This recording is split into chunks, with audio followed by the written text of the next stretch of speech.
Greetings fellow ukuleleans, Jeff Weinberger coming at you here with a new ukulele tutorial.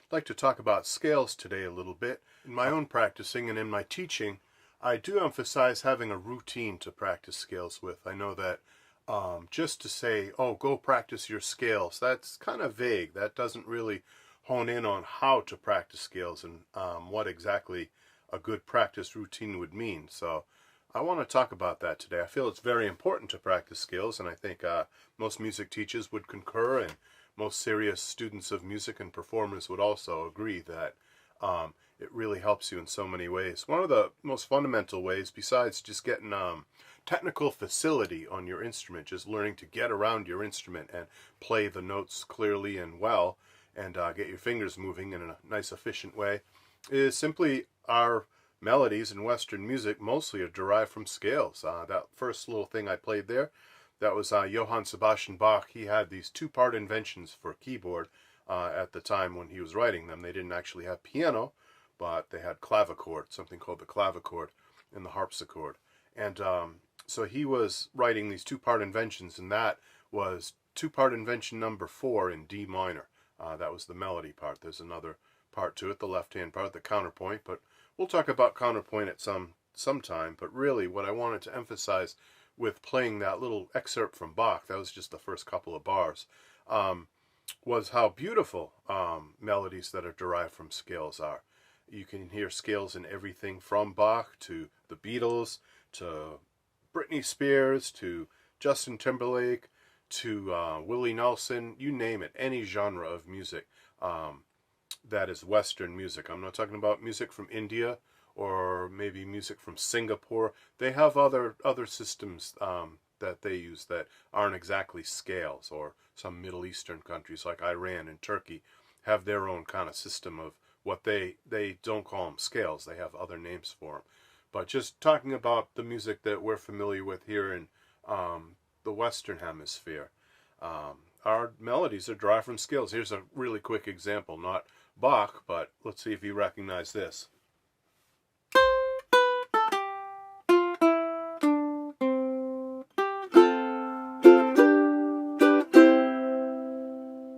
And yes, indeed, that was Joy to the World, that Christmas song. I know it's like May now, so it's kind of inappropriate to be playing Christmas music, but I just use that as an example because that's blatantly right out of a scale.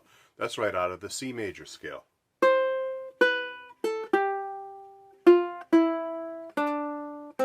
It literally just plays every note of the scale descending in order. In this case, the C major scale. So, and the Bach was the D harmonic minor.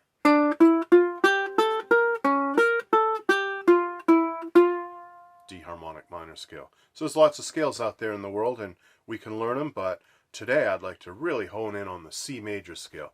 I'm sure you all know how to play it, but just in case, it's your C string open. It's the 2nd fret on your C string. That's the note D. It's your E string open. 1st fret on the E string, which is the note F. 3rd fret on the E string, which is the note G.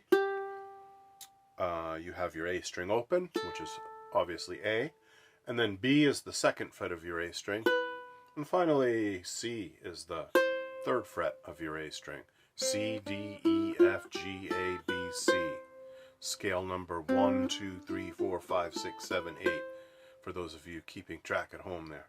So the C major scale, having those notes, C, D, E, F, G, A, B, C, we can simply play up and down the scale. That would be considered scale practice, to go like this. That's a really good start. That would get you going.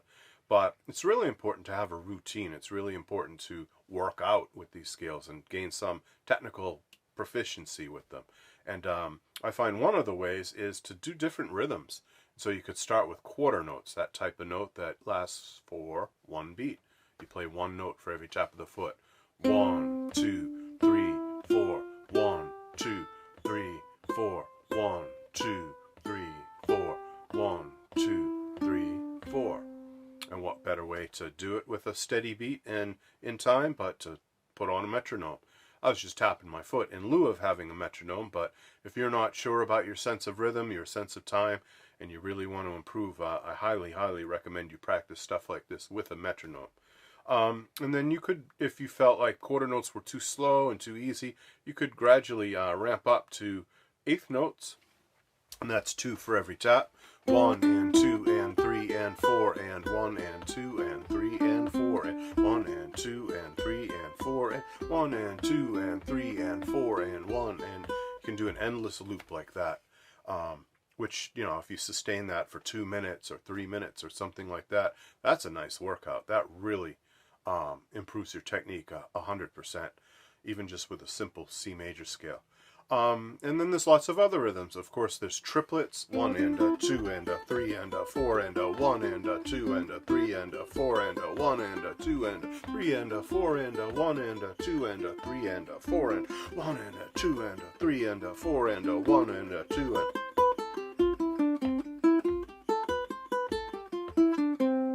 Triplets are all good. You could do 16th notes. 1E and 2E and 3E and 4E and... You could do very slow 16ths too if you're intimidated by 16ths being fast. Well, just simply slow the tempo down. 1E and 2E and 3E and 4E and 1E. And it's not so bad.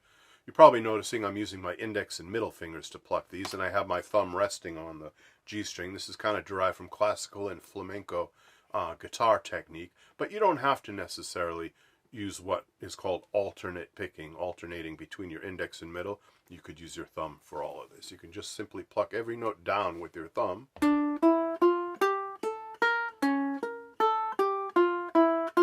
which totally works. You could use a pick. Some people do. You can use your index finger like a pick, down and up, like some Hawaiians do. I know that they sometimes do very fast notes with their index finger, but reinforced with their thumb like this, like a pick. Or you can use your thumb reinforced by your index finger and do the same. Hanoko and Azita, the ones that did, the two young girls that did that song Body Surfing that was such a viral hit on YouTube, that they play really well. And Azita has a very nice thumb technique that she uses to get down and up picking fast using her thumb. Jake Shimabukuro and people like that also use that technique. So we'll talk about the particulars of technique perhaps in the future, about right hand technique and picking, but today we're really kind of focused on this scale practice routine. So that's number 1 on our list, do it with different rhythms. Number 2 is you're really going for clarity, tone, and efficiency. So clarity meaning every note has its own space and is nice and clear, and it makes the ukulele vibrate nicely, and you're not interfering with the note by touching it by accident or accidentally bumping it with a finger. You're just allowing each note to blossom. It blossoms and rings and the ukulele's vibrating. You don't really make a move until you're ready, absolutely ready to play the next note. So that's very important for your notes to be clear.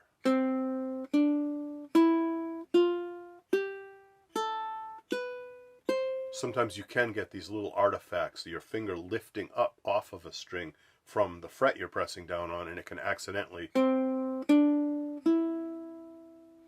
See?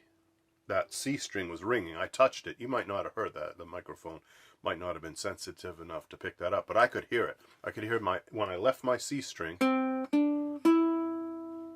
I can hear that C string ringing. It's because I was sloppy in picking up my left-hand finger, and I accidentally almost plucked the string like that. So be careful when you're leaving a string. Leave it cleanly and efficiently. You can even use muting. You can press down on, say, the 2nd fret D note on your C string, and then as you're leaving it, stop it from ringing by lifting the pressure, but don't let go of the string yet. This ensures that it's muted and silenced. See, there's nothing coming out of my ukulele right now. Nice silence. And then when you move on to the next note, it has its own space. You're not blurring the notes together. So that's a very refined technique. That'll take a lot of focus and discipline to practice. But at first, you'll probably get a little bit of noise. You'll probably get some artifacts and noise between your notes. But In a perfect world, we would be doing all of these really, really cleanly, and every note has its own space, so be conscientious about that.